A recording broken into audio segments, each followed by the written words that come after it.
Assalamualaikum warahmatullahi wabarakatuh. Halo, selamat pagi. Di sini saya ada Maria Firdosa. Bisa panggil saya Firda. Di sini saya ditemani seseorang yaitu bernama Nikel Muhammad, biasa dipanggil Nikel. ya. Jadi di sini Nikel itu seorang mahasiswa pariwisata di salah satu Universitas Yogyakarta dan dia juga seorang YouTuber. Oke guys, di sini kita akan sharing santai mengenai kegiatannya Nikel di kampus pariwisata itu kayak apa dan aktivitasnya sehari-hari sebagai YouTuber tuh gimana sih gitu. Ini mulai dari mana dulu nih enaknya? Dari pertama masuk ini deh Universitas Pariwisata. Kenapa sih bisa masuk di Universitas Pariwisata dan kenapa? Oke. Kenapa saya tuh pengen lanjut di kuliah di Universitas Pariwisata? Karena yang pertama tuh basicnya saya suka banget sama yang namanya traveling. Karena saya juga punya mimpi yang besar untuk keliling dunia. Mungkin saya juga, dan saya yakin ketika saya kuliah di jurusan pariwisata tuh saya bisa mencapai mimpi saya. Susah nggak sih pas daftarnya? Pas masuknya tuh susah nggak apa? Halangannya apa? Kendalanya apa? Susahnya itu kalau wawancara bahasa Inggris itu susah banget. Bahkan tadinya nggak yakin bakal lolos, tapi ternyata Tuhan berkata lain dan rezekinya emang di barisan. Itu kan susah tuh dalam tes bahasa Inggrisnya. Sebelum itu tuh kamu belajar nggak sih? Apa cuman pede gitu loh? Enggak. Bisa Kak, belajar. Sebelumnya sih alhamdulillah banget karena saya tuh udah punya modal ikut duta wisata mancanegara. Jadi yang namanya duta wisata mancanegara kan paling tidak kita harus bisa menggunakan bahasa Inggris dengan baik dan benar. Apalagi suruh mempromosikan destinasi wisata yang ada di mancanegara itu menggunakan bahasa Inggris. Dan kebetulan waktu wawancara di kampus itu sama soalnya gitu loh. Jadi saya tuh emang udah bisa mempromosikan mancanegara menggunakan bahasa Inggris dengan lancar. Mungkin itu yang mendapat nilai plus ketika saya wawancara di kampus. Tadi kan kamu ngomong salah satu mimpi kamu tuh kepengen keliling ke dunia. Betul. Jadi negara mana aja sih yang pengen kamu kunjungin? Oke. Jadi tuh saya bermimpi pengen banget mengunjungi negara Eropa, Ya. terus Timur Tengah. Kalau negara Asia saya tuh pengen banget ke Jepang. Terus saya juga pengen ke Vietnam. Dan tujuan saya pengen keliling dunia itu karena saya pengen membuktikan kalau orang desa tuh mampu keliling dunia dengan budget yang murah dan menginspirasi banyak orang.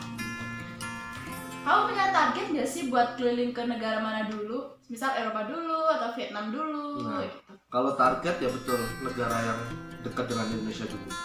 Karena yang namanya traveling kan kita butuh budget yang cukup banyak. Dan saya tuh pengen traveling yang dekat-dekat dulu, nanti baru ke yang jauh sekalian. Target utama sih sebenarnya USA. Pengen banget ke USA. Apa sih yang ingin kamu lakukan di USA? Pengen banget mengenal budaya yang ada di USA. Pengen tahu gimana sih secara sosialnya di USA itu seperti apa. Karena kita tahu bahwa USA itu kan sebuah negara yang menjadi contoh seluruh negara yang ada di dunia. Jadi saya rasa saya tuh butuh belajar di USA. Gitu. Tapi kamu nggak pernah pengen tuh menjelajah Indonesia dulu baru ke dunia gitu. Biar mempelajari lebih dalam budaya Indonesia seperti apa.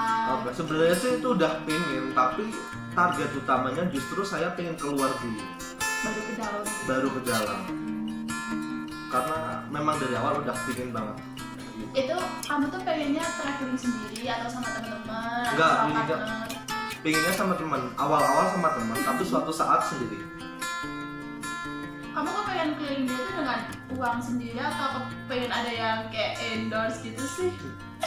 Ya, kalau bisa ya uang sendiri. Kalau bisa, tapi uang sendiri itu dari hasil kerja keras kita sendiri. Kamu udah nabung gitu sekarang? Sudah. Persiapannya juga ya udah cukup banyak sih. Bahkan sebenarnya tuh di bulan Agustus besok saya tuh ada kesempatan untuk pergi Vietnam. Cuman karena situasinya masih seperti ini ya, coronavirus, jadi ya kemungkinan diundur. By the way, apa aja sih yang kamu pelajari di jurusan pariwisata? Yang saya pelajari di jurusan pariwisata yang paling penting itu tentang pengetahuan pariwisata jelas, terus bahasa, dan bahasanya itu tidak hanya bahasa Inggris saja, tapi ada bahasa Indonesia, Inggris, Jepang, Spanyol, Mandarin.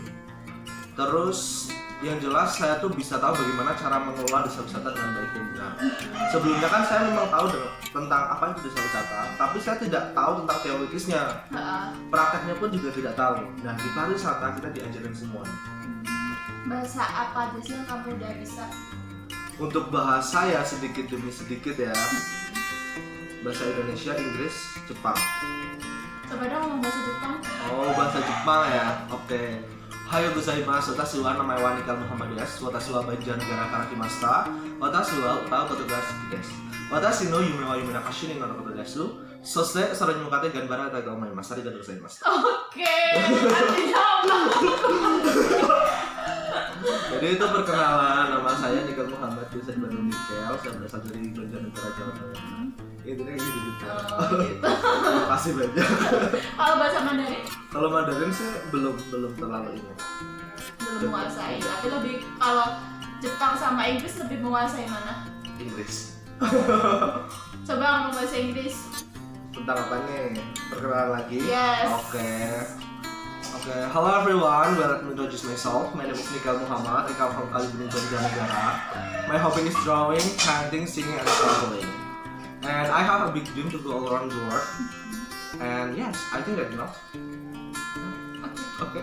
Oh ya, selain kamu mempelajari tentang bahasa, tentang desa wisata, terus apa sih yang lain yang kamu pelajari selain itu? Oke, jadi di jurusan pariwisata itu saya tidak hanya belajar tentang desa wisata, tapi saya tuh juga belajar tentang pengetahuan kuliner budaya yang ada di Indonesia khususnya. Selain kuliner dan budaya yang ada di Indonesia, jurusan pariwisata juga belajar tentang budaya yang ada di seluruh dunia. Kuliner yang di seluruh dunia juga dipelajari. Oh, itu kuliner penting yang baru dipelajari ya? Betul, apalagi kalau kita mengunjungi negara, contohnya negara Jepang nih, kita tuh harus tahu kulinernya apa aja di sana. Karena lidah orang Indonesia itu beda dengan lidah orang Jepang. Jadi kita harus cari makanan yang sesuai dengan lidahnya orang Indonesia. Contohnya seperti ikan-ikanan, terus sayur-sayuran, buah-buahan itu harus ada di lidahnya Indonesia wajib. Berarti kamu sering dong kuliner-kuliner gitu? Iya betul, sering. Kan di Jogja banyak nih kuliner. Betul. Kamu udah coba apa aja sih? Di Yang paling Jogja. favorit gitu? Kalau di Jogja itu ya, apalagi mahasiswa ya jelas burjo itu, burjo itu wajar kan. Terus, Anak kos. nah anak kos banget. Terus apa ya, angkringan. Angkringan itu wajib banget. Kalau ke Jogja itu wajib banget mampir yang namanya ke angkringan. Selain harganya murah, makanannya juga enak-enak. Terus banyak. Yang khas menarik. Oh ya jelas gudeg. Kuliner apa aja sih yang udah kamu coba yang ada di Indonesia? Oke, kuliner yang menarik ya, yang khas ya. Iya. Ya papeda kuah kuning. Mungkin Mbak Beda tahu papeda kuah kuning? Iya, dari Papua. Nah betul banget. Jadi itu tuh apa ya? Menurut saya tuh unik banget, enak banget. Dan yang jelas di Jogja nggak ada. Jadi sagunya itu harus dibawa langsung dari daerah asal Papua atau NTT, yang mana yang daerah timur. Dan menurut saya tuh enak banget. Berarti kan kamu dapat dari temen. Iya betul banget. Temen bawa langsung dari Papua. Nah, kan tadi kita udah bahas bahasa, terus kuliner, terus pariwisata yang pengen kamu kunjungin, ya kan? Jadi tuh apa sih keluh kesah kamu jadi mahasiswa pariwisata? Keluh kesah ya, yang jelas perbedaan budaya atau culture shock itu keluh kesah yang pertama. Cuman seiring berjalannya waktu kita udah terbiasa dan bisa berinteraksi satu sama lain. Apalagi di kampus saya tuh banyak banget agama yang berbeda. Semua agama ada, dari Islam, Kristen, Katolik, Hindu, Buddha itu semua ada. Namun di kampus saya itu bisa menyatu tanpa membeda-bedakan satu sama lain. Karena yang membuat saya kaget atau mengalami culture shock itu kan dari kecil saya sekolahnya di SD Islami, terus MTS Islami, SMA Islami, dan waktu kuliah, boom, kaget banget. Sempat terpengaruh gak sih? Awalnya ya sempat, apalagi terpengaruh dalam jajan-jajan atau pengeluaran itu terpengaruh itu wajar. Karena tapi seiring berjalannya waktu kita udah sadar bahwa biaya kuliah juga cukup banyak, jadi udah bisa mulai berkembang. Jadi kamu tuh punya sampingan gak sih buat ngasilin uang sendiri di saat pengeluaran kamu banyak buat jajan, buat kuliah, buat makan? Ya kalau makan sih alhamdulillah masih ada orang tua ya, jadi nggak dihitung lah. Tapi kalau penghasilan sendiri ya alhamdulillah juga udah ada, karena kebetulan saya juga seorang MC. Selain MC juga saya sering nyanyi, manggung sana sini, dan sekarang sedang berjuang di YouTube. Mau nyanyiin Atta Halilintar. Udah berapa subscriber nih? Kalau subscriber ya alhamdulillah udah 2000 ke atas. Viewers? Udah Nyampe berapa? udah 300 ribu lebih. Gila. Jadi aku mau nanya, awal mula kamu merintis ingin jadi YouTuber tuh gimana sih? Awal mula ingin merintis menjadi seorang YouTuber. Oke, jadi saya tuh punya mimpi yang besar menjadi orang yang menjadi public figure. Awalnya seperti itu. Cuman seiring berjalannya waktu, keinginan saya tuh berubah. Saya ingin di YouTube tuh menjadi video kenang-kenangan saya di masa depan, di masa yang akan datang. Jadi, dan saya tahu kalau YouTube itu kan sebuah aplikasi yang bisa menyimpan banyak video. Dengan saya menyimpan file video atau mengupload video di YouTube, saya yakin kenangan saya bisa saya tonton di suatu saat. Itu paling utama. Paling utama. Susahnya gimana sih dari awal sampai udah mempunyai subscriber yang 1.000 lebih? Oke. Susahnya itu yang pertama kita harus pintar-pintar membagi waktu. Kita harus merelakan waktu kita, meluangkan waktu kita untuk tag video, terus edit video, dan itu saya tuh awalnya berjuang sendiri, tanpa editor, tanpa tim, itu pure sendiri. Jadi itu benar-benar susah. Kamu sekarang udah ada tim, udah ada editor? Alhamdulillah sudah. Berapa orang? Satu. Masih satu. Oh berarti kamu mikir ininya konten, Nah, betul. terus editornya udah ada di sini. Sudah. Videographer ada, editor ada, berarti 2 orang. Berarti 3 sama kamu. Iya. Oh, berarti penghasilan YouTube itu dibagi 3 ya. Tapi Iya, paling betul. paling besar Nah, kamu. iya gitu lah. Kamu di YouTube itu konten kamu lebih ke genre apa sih? Oke, jadi apa ya? Saya tuh channel YouTube gak cuma satu ya, tapi ada 2 channel. Yang pertama Nikel Muhammad Official dan Nikel Official. Yang Nikel Muhammad Official itu fokus ke nyanyi, reaction sama traveling. Terus yang channel kedua itu fokus ke traveling and kuliner. Oh, jadi tuh yang awal mula itu, yang pertama itu YouTube-nya yang mana? Nikel Muhammad Official itu fokus ke traveling, reaction, and nyanyi. Yang kedua Traveling and kuliner. namanya Nikel Official. Nikel Muhammad Official sama Nikel Official. Official. Yang udah 2000 lebih Nikel Muhammad Official. Official. Kalau yang Nikel Official Itu masih baru ya, tapi lumayan sih, udah berapa ratus. kamu suka keteteran gak sih masalah mikir konten tiap hari gitu? Kalau keteteran ya mungkin bagi seorang YouTuber wajar ya, karena benar-benar kita tuh dituntut misal 2 hari harus upload, sementara kadang kan kegiatan kita banyak, jadi kita harus benar-benar bisa mengatur waktu dengan baik. Keteterannya itu justru di memikir waktu. Capek ya. Capek banget. Ngomong-ngomong, kamu juga seorang selebgram gak sih? Ya bisa dikatakan selebgram ya, tidak juga, karena masih sedikit kok followernya. Enggak, kok udah banyak. Terus nih, kamu juga di Instagram aktif loh, sering upload, terus kamu sering bikin acara, terus sering upload video, sering nyanyi, sering ini, sering itu, banyak deh pokoknya. Pasti kamu banyak fans dong. Ya kalau dibilang banyak fan ya nggak tahu juga. Yang jelas aku tuh suka berkarya di Instagram. Tapi kalau banyak yang nonton, banyak yang suka, berarti bonus lah, itu bonus. Pernah gak sih kamu kayak ada yang suka ngefans sama kamu sampai gimana gitu? Kalau ditanya itu ya ada, tapi saya nggak terlalu merespon. Karena saya masalah hubungan percintaan itu belum terlalu terpikir, karena saya mau fokus dengan masa depan dulu. Guys. Berarti nih kamu bisa nyanyi ya? Iya. Nanti di akhir video nyanyi ya? Oh my god, kalau itu sekarang tuh lagi radang, jadi suaranya agak susah untuk nyanyi. Masa? Mungkin bisa cek sendiri di Instagram. Instagram Nikel Muhammad. Satu kedua? Dua sih.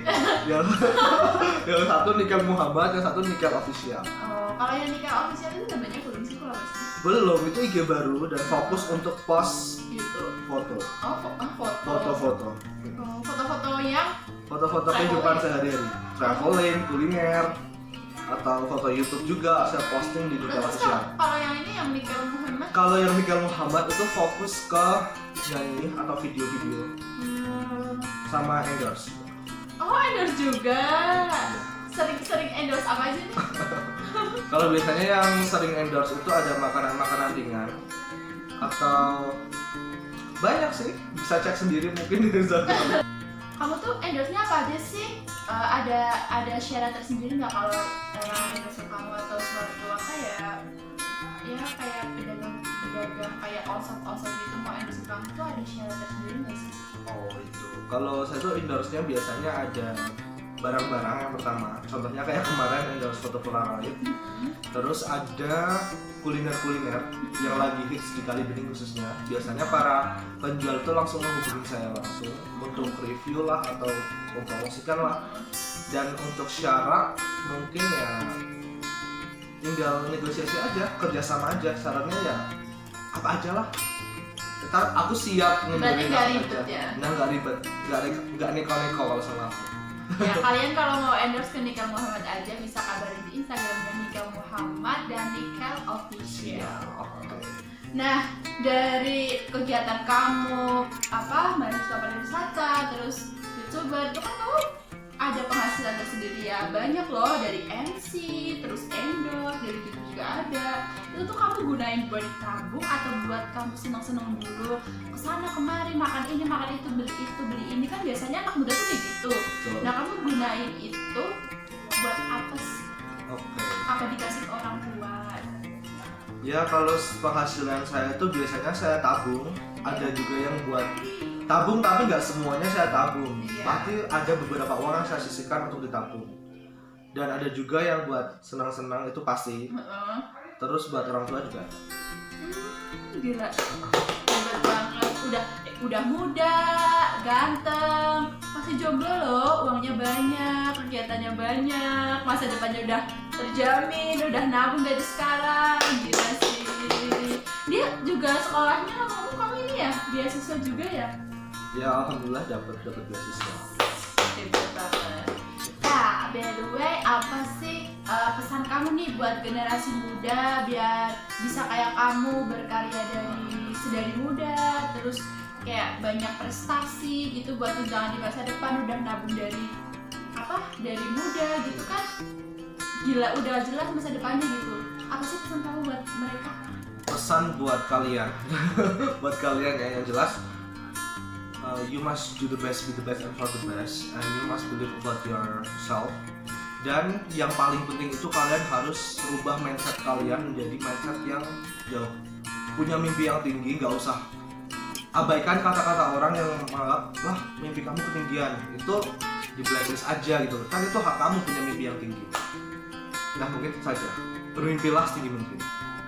Kata-kata mutiaranya, bermimpilah setinggi mungkin.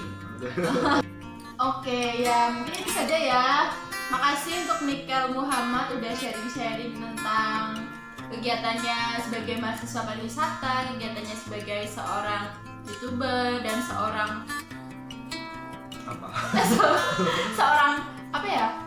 anak muda gitu. Terima kasih juga buat pesan-pesannya. Semoga kita bisa meniru yang baik-baik ya, biar bisa menjadi generasi muda yang berkarya, yang berprestasi, dan tentunya bisa membahagiakan orang-orang di sekitar kita. Terima kasih, sekian dari kita. Wassalamualaikum warahmatullahi wabarakatuh.